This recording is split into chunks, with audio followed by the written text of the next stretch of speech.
Alright, so we were talking a little bit about jazzing up some blues licks, and I talked about chromatics and I talked about playing the changes, and I'll just go over a few of those ideas quickly here, because it's a really quick way to instantly get some jazzy sounds into your playing. So the first thing you can do is you can take some of those good old blues licks that you've used before. I'll play in A minor, and you can take them, and just by adding chromatic tones to them, or by playing the chromatic tones that a bend might suggest, you can instantly get some jazzy sounds. So let's take something like this bend right here, from a D to an E on the first string. I come down to the C, and I end on the A. That's a great lick, but it's not the jazziest sounding lick. It's a blues lick. But what the thing about what we have going on here is I'm passing through that D sharp on the way to the E. That's the suggestion of that bend. That bend is covering 3 notes. And then I always like to take that little bend here, and I get that half-step bend or that quarter-step bend there to get that towards that bluesy third, which is somewhere in between the minor third and the major third. I can play that the same way, because a small bend is pretty jazzy sounding, or I can also do a little more of a piano technique. Piano can't bend a note, of course, so I can just hammer on from that minor third to the major third and cover both grounds and let your ear hear both. So the old blues lick ended on the A, and maybe I'll still do that. So here's the old blues lick. Here's my new jazzy blues lick. Very, very simple, okay? And you can apply this with a lot of things. Now, the next thing a lot of people do is they do a lot of these descending pentatonic runs. Well, that's great and all, but, you know, getting the chromatic tones in between, that's a little jazzier sounding. There's that slip from the minor third to the major third again.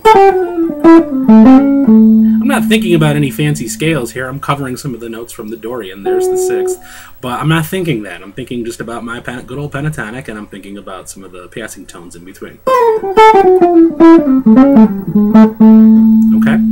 Now, another thing we can do is play changes, and that's, to me, that's the secret to jazz. If you want to sound like you're playing jazz, you got to play changes. So blues guys will often look for that one scale to fit their whole 1-4-5. We're not going to do that anymore. We're going to treat each chord differently. And I'm just going to think about the chord tones themselves for starters, and then I can mix in some of that pentatonic with some of those licks with the chromatics. There's a whole bunch of mixing and matching I can do. Now, in that 1-4-5 and A, I got my A7. There's a little more chromatic, just approaching that note from my half step below.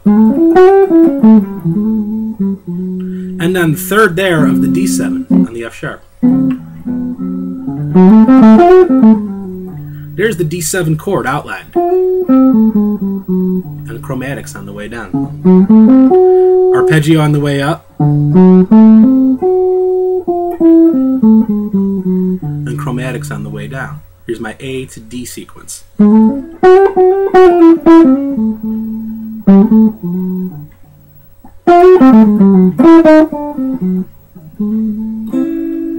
Right? A lot more jazzy sounding.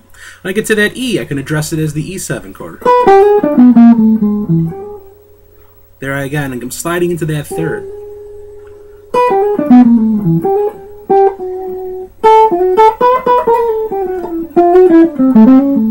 And there's my A. So if I were to play a whole little group here, let's say I can start here with my A.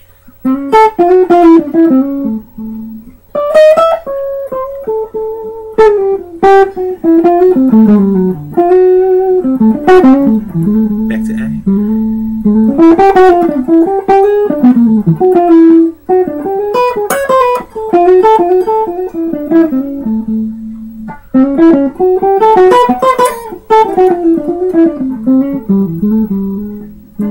That's a little sloppy and a little notey, but you get the idea.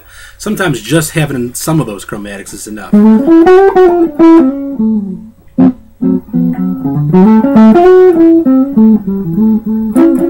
Now, the other thing that we could get into that's just a little bit more complex is to maybe superimpose some changes over it. And maybe I shouldn't get into this, but what the heck, okay? So we got 5 chords all over the place. You can set up any 5 chord with a 2. All right, so when I'm thinking about that, that A7, I can be thinking about an E minor sound to an A7 sound. So if the a rhythm guitarist is playing, I can play E minor to A7 over that.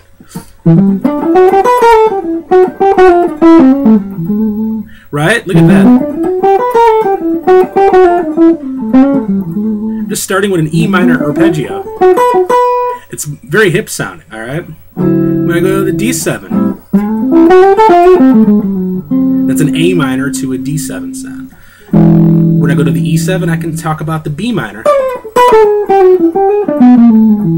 and get it onto the E7 from there.